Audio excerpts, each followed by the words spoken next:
আসসালামু আলাইকুম, সবার কি অবস্থা? কেমন আছেন সবাই? আশা করি ভালোই আছেন।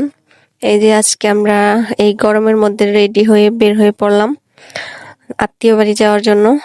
একটা দাওয়াত আছে, তাই না হয় এই রোদের মধ্যে যাইতাম না কেয়ার করার। এই যে আমাদের বাঁশের ব্রিজে চলে আসছি। এখন আমরা পার হব আস্তে আস্তে। বাঁশের ব্রিজটা পার হয়ে তারপর আপনাদের সাথে দেখা হইতেছে, কারণ এটা পার হইতে গেলে অনেক কষ্ট করতে হয়। পার হইতে পারি না, তাও অনেক চেষ্টার পর পার হই। কি আর করার। এই যে পাকা রাস্তার মাথায় গাড়ি আমাদের জন্য দাঁড়ায় রয়েছে, এখন গাড়িতে উঠবো। আর আজকে এতটা গরম, এত রোদ বলার বাহিরে, তবু কি আর করার, দাওয়াত যখন যাইতে তো হবেই। এই যে বের হয়ে পড়লাম গাড়িতে। আর আমরা যাব ধলাপাড়া, ঘাটটাইলের ধলাপাড়া।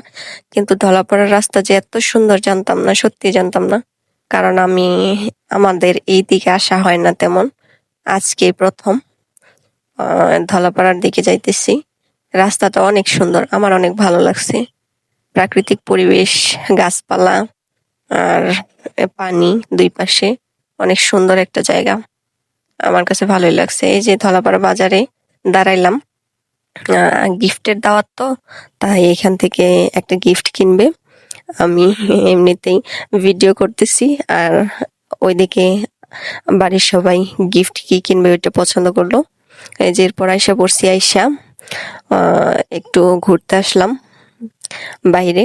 এই যে দেখেন জায়গাটা কি সুন্দর না, প্রাকৃতিক পরিবেশ, অনেক সুন্দর জায়গাটা, আমার কাছে খুব ভালো লাগছে। এখানে একটু ঘুরে ভিডিও করে ছবি তুলে তারপর আবার বাড়িতে চলে যাব। এই যে আমার কাছে ভালোই লাগছে জায়গাটা, কিন্তু রোদের জন্য টিকা যাইতেছে না। কিন্তু পানির জায়গা তো, অনেক বাতাস, মানে ভরদেশ আমরা বলি আমাদের টাঙ্গাইলের ভাষায়।